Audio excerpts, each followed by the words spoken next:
The market pushes higher during Thanksgiving week as expected. Now it's decision time. This is Invest with Jacob.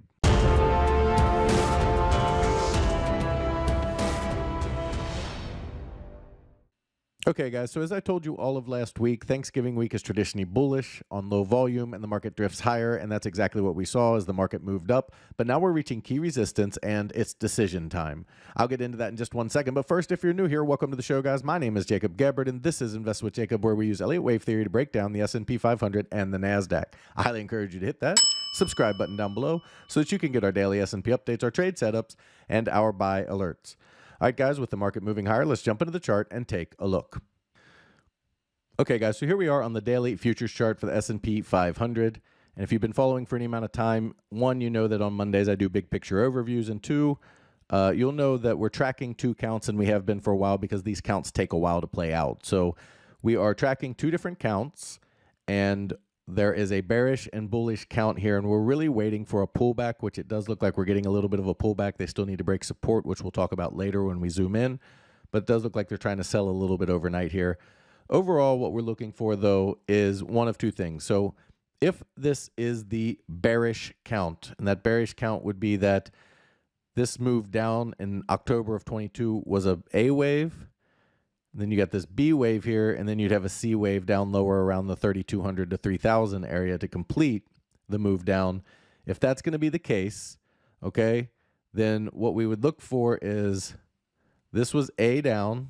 So I'll just draw a short arrow, but from the top, this is A down, B up, okay?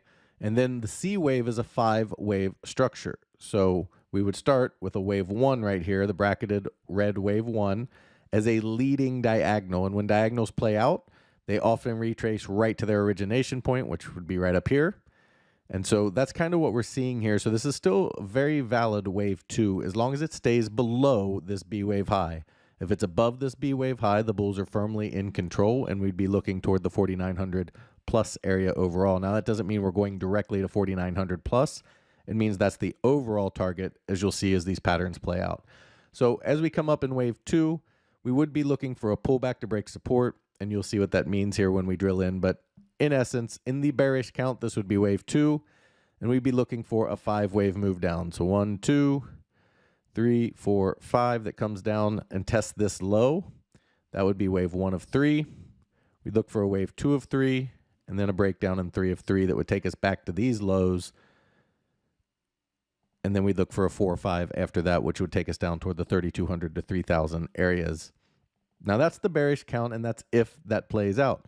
We have pretty clear parameters of what we're looking for right now. And in the bearish count, that parameter is a 5-wave move down off of the high that tests this low. So we're not talking about like 5 waves like this, like 1, 2, 3, 4, 5. I'm talking all the way down here to test this low in 5 waves would be what we're looking for. For the bulls, if you're in a bullish count and you want to see this go higher, this would all be a diagonal structure, and the reason is wave 4 here in brackets comes down into the wave 1 in brackets area, and because of that, it gives us a diagonal structure. And all that means is that waves 1, 3, and 5 in the diagonal are also A, B, C structures. So everything is 3 waves instead of a 5, 3, 5, 3, 5. So off of the low, we would count this as an A, B, C for wave 1. And then ABC down for 2, and then for 3, you'd have A, B, and C. And then for 4, you'd have A, B, and C. And then for 5, you'd be looking at overall wave A up here around 4,700, wave B, and then wave C up toward the 4,900 to 5,000 area to complete that move. Now, when I say overall, it's because there's a potential that this is all of this A wave, but there's also a potential that it still needs a B and C because there's not a lot of structure here. But again, diagonals do retrace strongly, so we'll have to see overall what kind of push we get here. If they can push it up a little higher, it can be all of A, but you still may need to see something like this being A, B, and C for A, and then you get a B wave and then C up like that. So it'll be to be determined on that. But overall, the big number to watch is 4607 on the SPX, and on the ES, it's about this 4635 area. If you don't use the adjustment down here, this B adjust in the corner, if you do click that, it changes things a little bit and makes it up in the 46.85 area. So when you adjust for contract rolls, all this does is adjust for contract rolls. When you adjust for contract rolls in the futures, we're still well below this high and in an area where we could see a pullback here to the downside for the bearish count. So basically, the key parameter on the bull or bear count is the pullback. Will it be 1, 2, 3 into support and then up, or do we get 5 down to test the lows? Any push directly over this B wave high, though, does invalidate the current bear count that we have on the screen. So let's drill into the 1 hour chart. Okay, so here we are on the 1 hour chart. We'll keep this short and sweet since we went over the big picture. 43.85, or I'm sorry, 45.35 is our support area right in here, 43.35 to 38. It's this low right here and these two highs. So you have this high here and this high here, as well as this low. This is going to be your support area. This did take shape up here as a diagonal. So we would expect it to break pretty straight down like it came straight up. And so at 45.38, if they can break through that, we should see them come on down to 4,500 to test the origination point. And if they can break directly through that, we'd look for a bigger drop down here into this 44.30 area. So again, the key parameter is going to be, do we get a 5-wave structure that tests the lows down at 4,100 or so, which would be bearish, or do we get the bullish 3-wave structure down for an A, B, C into this B wave area at 43.30, 43.50 to 4,300. If we get that, then we'd be looking back up in C of A toward this 46.50, 4,700 area, and then the bigger B and C after that. So overall, 4,500, break that, and we'll be starting our B wave or potentially wave 1 of 3 to the downside. Then we'll have to see what kind of structure we get. 3 waves, bullish, 5 waves, bearish. Over on the NASDAQ. Now on the NASDAQ, I have said for a while that the NASDAQ is a problem for the bears. It did not break its pivot down here. It is not in a diagonal. It does have a valid shape and structure to the upside that can take us up to new highs around the 18,000 area or so. As high as, 1877 if they really want to push. I don't know that we'll get that high. I think it would be more of a nominal new high. But the 17.8 to 18,000 area would be a very clear target. And so on the NASDAQ, it's slightly different. They did hold the high here barely by a few points. Over that high changes things a little bit. And so overall, what we'd be looking for is off of the low here, you would have a leading diagonal up for 1, and then you'd have 2, then you have wave 3, wave 4 pulled back, and then you'd be looking at wave 5 up to take on a 5-wave structure. Now, it would be looking for a pullback from here also in wave 2, and that would be a 3-wave structure. And then it'd look for a breakout in 3, 4, and 5 up toward the target, which would break over the high slightly toward the 17,850 to 18,000 area would be our target. And potentially they could push it higher, but that would be kind of where I would expect this to end, in that 17,850 to 18,000 area, if they're going to play out the bullish count. Now, if they do push back over this high and break this high, it doesn't mean they can't come down. It just means it's going to be slightly different of a count, where this B wave here may not have been done, and you got this 4 and 5 up to complete. The B wave can slide over, and then you can start the C wave down after that, and the markets can sync up to a C wave. That's not a big deal to be a little bit off step, where ES would be in 1 of 3 and NASDAQ would be in wave 1 down. So this would be just considered a nominal new high for a wave 5, where you had A, B, and then this green C wave just made a deep 4 and a 5 higher. So this C of B would just move over. So even if they do break over that high, it doesn't mean that we can't still come down in that C wave. It means that it's going to be a lot less likely, because we're going to push up into this area here, and they're going to have to almost double top at that point. So the bears are in trouble on the NASDAQ. I don't see this as a very probable path. I think if they break out over this high, they're going to come attack this high and likely take it out eventually. But overall, they wouldn't be completely eliminated to the downside until they came up and kind of broke through here, through that high, and then started after that. So NASDAQ, if you're looking for the bearish count, they can still take it down from where we're at right now, but it'd be a very large diagonal, in my opinion, to the downside and kind of an ugly pattern. So I wouldn't have a ton of faith in that playing out exactly. If they do push up over this high, then that would be all of the B wave. And then we'd look for a 5-wave structure down after that to start wave 1 of that bigger C wave. So NASDAQ is a little different than ES because they've pushed up high enough to really cause problems. And I've said that for a while, that the NASDAQ is a problem for the bears. They did not break the pivot on wave 4, and they do have a valid wave 4 target, a valid wave 1 up. Everything on the bullish side is very valid, where on the bearish side, you kind of got to hope for a lot of things to go your way. But again, the next pullback will be important. And on the ES is what we're really watching for. 5 waves down would be an indication that we could be starting that bigger C wave down on the NASDAQ as well. So the ES pullback is really going to be what we're watching on both charts to kind of give us an idea of where we're at in the counts. As we drill in on the NASDAQ, okay, on the 1-hour NASDAQ, they are moving down into their upper support area at about the 15,950 area.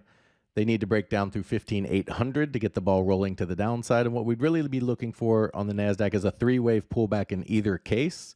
So the NASDAQ pullback's not going to be as beneficial to us because it has not made a new high to build off of, and the overall structure would be a diagonal to the downside. So we'd be looking at this as an ABC. In the bullish case, we'd be looking at about the 15,400 area, and then a bounce, and then overall down into the 15,200 to 15,000 area. And then we'd look for them to come up in 1 of 3, 2 of 3, and then break out. So that would be the bullish path we'd be looking for. The bearish path would be the similar path. It'd be an ABC, but it'd be different. You can see this capital A I have down here, the bigger A.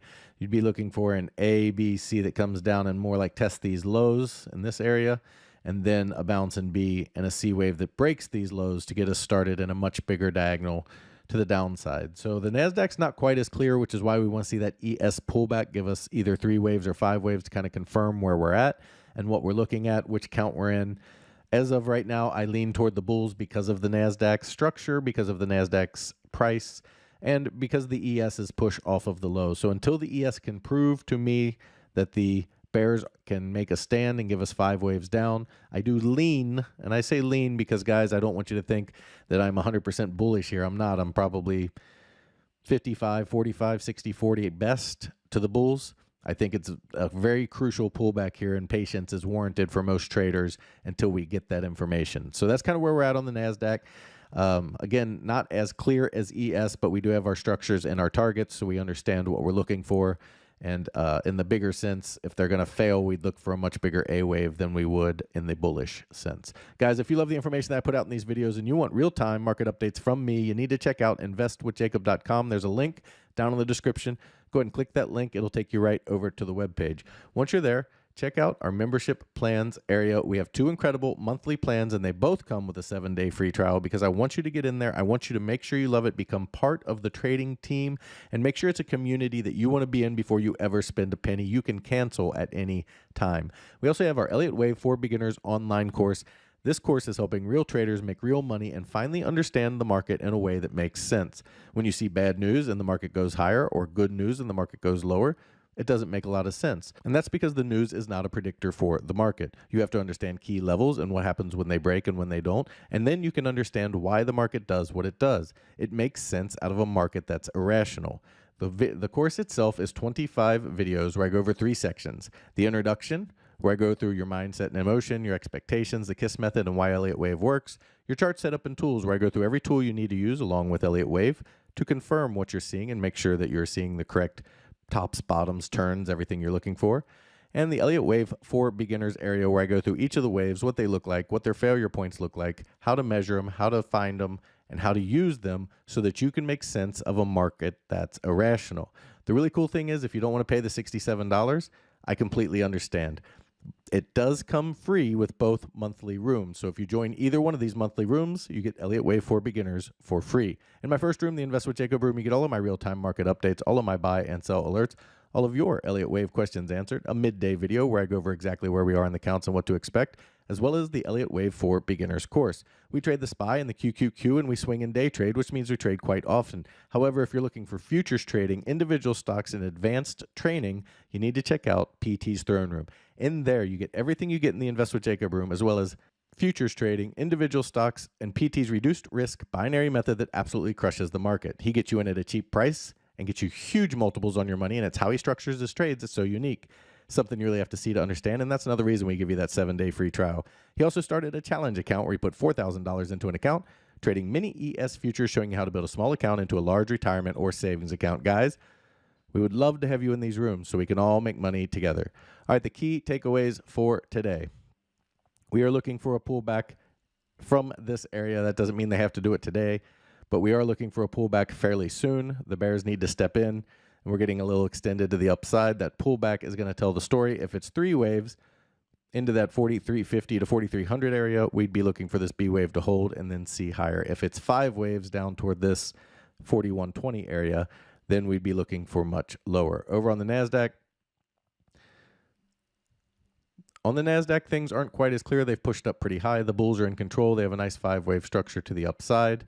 And until we see evidence of the bears giving us a 5-wave structure on ES, the bulls are still firmly in control of the NASDAQ as well. We would be looking for 3 waves to come back into that 15,150 to 15,000 area for a wave 2, and then look for a breakout to the upside after that. However, if the bears are able to break down through that 15,000 area and the bears can give us 5 waves on the ES, we can look for much lower on the NASDAQ as well. Guys, that is your market update for today. I will talk to you tomorrow.